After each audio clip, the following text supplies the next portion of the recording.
کله معاشره کې چې سړی وګوري چې په روډ باندې یو زړه ښځه یا زوړ سړی ناست دی او سوال کوي، نو زما خو سترګو ته اوښکې راشي.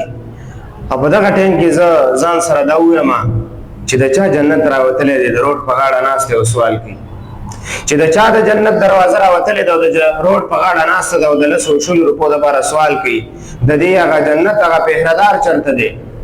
د دې جنت د دروازې هغه پهردار او چوکیدار چېرته دی؟ هغه چوکیدار د خپل جنت نه بې فکره شوی دی، هغه چوکیدار خپل جنت پرېښی دی.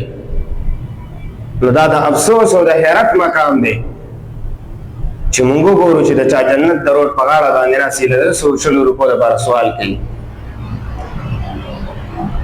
ارمان دا دی چې دغه سړی هم دغه سوچ وکړي چې زما جنت د روډ په غاړه ولې ناست دی، زما جنت په کور کې د پردې سره ولې نه کېږي، زما جنت په کور کې په عزت او په قدر باندې ولې نه کېږي.